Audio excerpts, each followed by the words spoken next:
reproductive justice is economic justice, close quote. Do you agree with that? I might, as an economist, use the word rights, but yeah, I do agree with that. Okay. That's not true for the baby, is it? Well, first of all, I would refer to a fetus, not Yeah, a baby. but that's, well, a fetus. I refer to it as a baby. That's not true for the baby, is it? The evidence that I presented to you, Senator Kennedy, was evidence about measurable effects on the lives of women, families, Right. I and got children that who were part, but that's born. not true for the baby, is it? I'm sorry, I don't really understand. Well, it's the not question. true. Let me be clear. Let me I'm back sorry. up. As an economist, I measure effects using data. I'm not here to talk about ethics, assignment of personhood. That's not my Well, but you role. said you agreed with the chairman's statement that reproductive justice is economic justice. There is no economic justice for the baby because the baby's dead, right? How many abortions yearly did you say that there were in America? So if you count surgical abortions, yes. It's about 1 million. But there's something called a chemical abortion, which is an at-home abortion. So it's probably closer to 1.8 million. Okay, and do you know what percent or what number of that is from rape? Yeah, it's less than half of 1%. And that's according to the Guttmacher Institute, which is a pro-abortion. Okay. So 99.9% of all abortions are for... Oh my God. Yeah. Pirate guy. I know, yeah. Go ahead, keep going. Do you know how many women that's reported in the United States are raped and sexually assaulted? And another thing. Just let her talk. Got it. Great, thank you very much. Just stay focused. Just the more you talk, the less they'll talk. Yeah. Okay. How many are raped and sexually assaulted? And another quick question. Those are actually under-prosecuted most times. So we don't know. I don't believe that's true. Well, no, most rapists don't get arrested. Would you agree? Oh, yes. That's what I'm saying. Under-prosecuted. Okay, sorry. And there also, a lot of them aren't reported. Everyone is so concerned with the embryos and like abortions. What happens to those embryos if they are not aborted? They grow up and they happen to be women. What happens to them when they grow up and they get sexually assaulted? Because everyone here, I would like you to think mothers, sisters, friends, daughters. Have you or anyone that you've known been sexually assaulted? And if you're comfortable, please raise your hand, because I have. Okay, but hold on. I just want to make sure. Your argument is that, therefore, they should be aborted? No, not at all. It's a comparison. It's fully a comparison. I'm not here to talk about that. I think that there are bigger issues. We're running out of time. I think there are bigger issues in America right now than what the Trump administration is focusing on. Do you agree? Like, do you have daughters? I have a daughter. Yeah. You have a daughter? Okay. How would you feel if she was sexually assaulted? I mean, obviously, pretty awful. Yeah. Terrible. Have you ever been sexually assaulted? No. No. Okay. Why do you not want to do anything to stop that? Well, I do. Like but you don't talk about it. Neither does the Trump administration. Hold on, no, that's not a big problem that they have. Hold on even a though second. I'm still talking, please. I'm still talking. talking. What are you, please. Kamala Harris? Okay, stop. I'm still talking, please. I wasn't 1 second. done, and you interrupted I got me. your whole shtick. I came up here with my full respect to allow you to talk, and you interrupted me. You're and giving I'm a asking for the monologue, same not a thing. question. So please ask your question. Okay. I think that there are more pressing issues than the Trump administration talks about. He talks about there's a lot more to it than what the Trump administration. What could be more pressing than nuclear war? No, seriously, we are on the verge of a nuclear war with Russia. What could be more pressing than that? I agree, but what could be more pressing than having? I think that women being sexually assaulted on the daily in America is a bigger problem than abortions. Truthfully, I do. Okay, I'm not gonna. And if anyone I'm not overly disagreeing, but exactly. also That's my thing. Do you think that there should be something done, put in place by the Trump administration to help women and men and everyone that are sexually assaulted? Well, there needs to be something done. There already are laws on the books, so I mean, what would you propose to be done? And it still happens. And it's still, I don't know. I'm not the president. That's his job. That's his job. No, it's not his job to end sexual assault in America. That's never going to happen, okay? And by the way, just so we're clear, It's a lot. We're talking about two different things. Rape is not the same thing as sexual harassment. It's not the same thing as sexual assault. Those are three different things. I said both things. But sexual assault could be something as going in for an unwanted kiss. Is that sexual assault? Yes. Whoa. So you think going in for an unwanted kiss is sexual assault? I thought you were talking about like something way more graphic. Sexual assault is a branch of things. Okay, so I'm mostly talking about rape and incest and like physical sexual assault. Yeah, of course I don't support that. The president actually signed the Violence Against Women's Act. Like there's a lot there that you should look at. Okay. But most importantly is this. Reducing crime in the country is good for all people, women included. But I do have to stand up and just disagree on one thing. The overemphasis, though, on acting as if some drunk frat bro goes in for a kiss and you didn't want it, that he should be labeled as a sexual assaulter or a rapist is bad for everybody. I never said that. No, well, you did say it was sexual assault. I don't think going in Kissing someone, sorry, you said going in, not like physically actually kissing someone. Like leaning in for an unwanted kiss and maybe delivering that kiss that the girl did not want. Is that sexual assault? If it's done forcefully, then yes. I mean, I'm sorry. I think that's like improper and wrong. I don't think the police should be involved in that. Do you?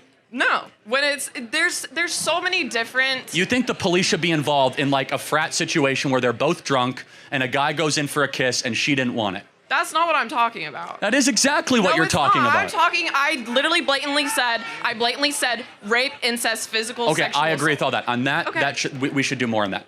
Isaiah 5:20 says, "Woe to those who call evil good and good evil, who put darkness for light and light for darkness, who put bitter for sweet and sweet for bitter."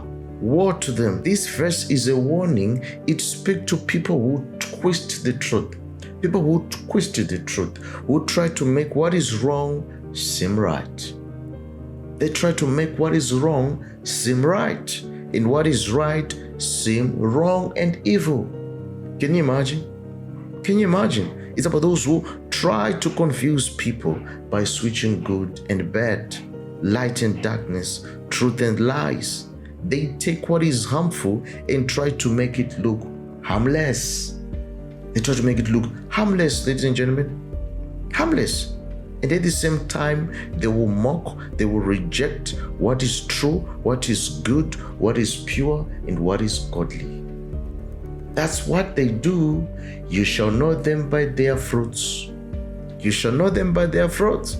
And God is warning that there will be consequences for people who deliberately deceive others and reject His truth. I'm Jaiden Clark. I'm a student here. Freshman year, I was hate crime 5 times in one night, okay? 3 of them by Trump supporters. What happened to you? Okay, for one of them, I was just walking, and then I see this truck full of 4 white men pass by me, MAGA apparel, everything, you know. And then... Did they say this is MAGA country? They drove past me, and they were like, "You bend over." Okay, so they said the N-word on campus to you. Well, yes. Oh, yeah? Okay, so what happened to them when you reported them? I didn't report them. Oh, really? Okay, so maybe it didn't happen.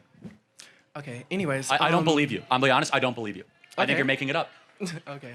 Anyways. I refuse to believe that somebody on this campus would go around and sheepishly call you the N-word. I refuse to believe that. I think you're lying. Anyways, next instance, they threatened to rape me and then just drove off. Hold on, so a bunch of Trump guys who are largely white heterosexual males then also threatened to rape you? Different group of people, but yes. All in one night? All in one night, sir.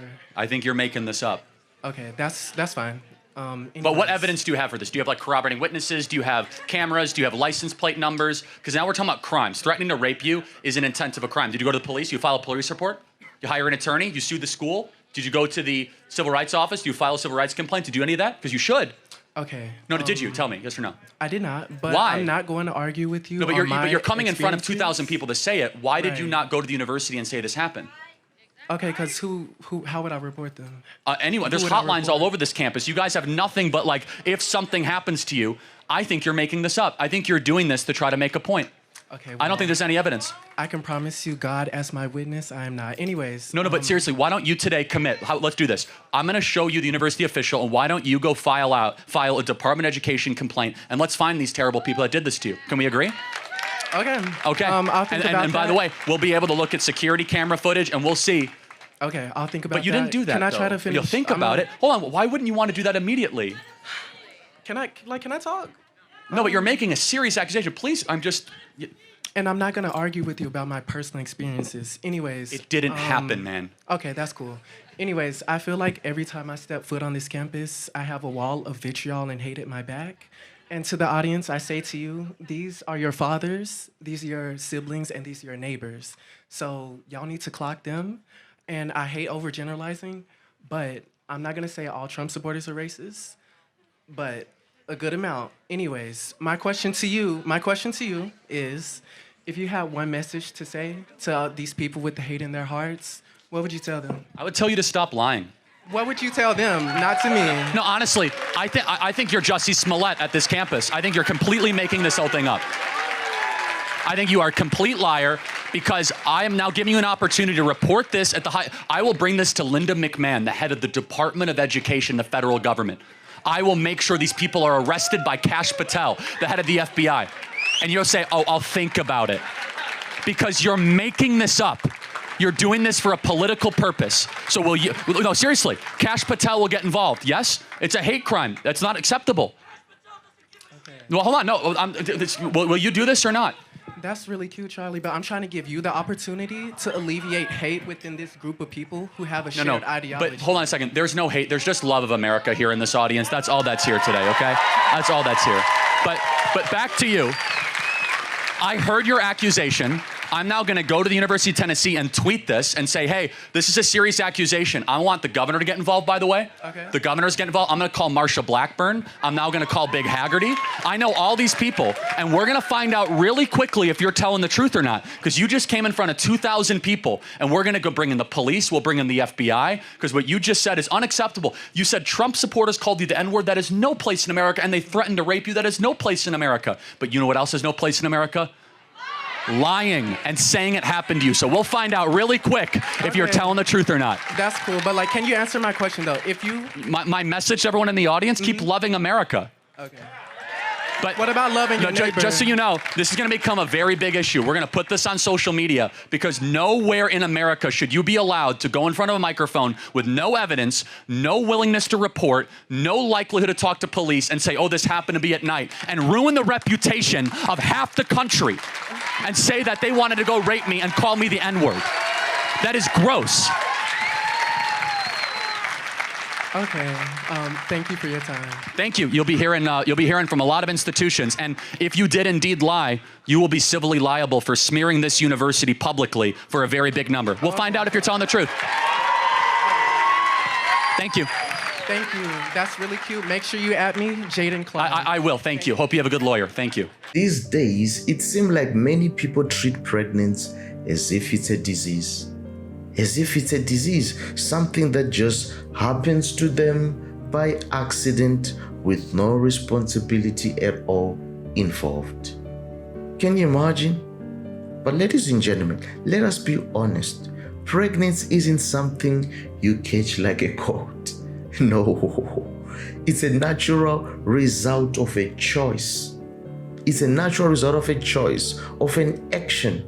Yet instead of owning that choice, that action, many will try to shift the blame, avoid the consequences, and act shocked when reality sets in.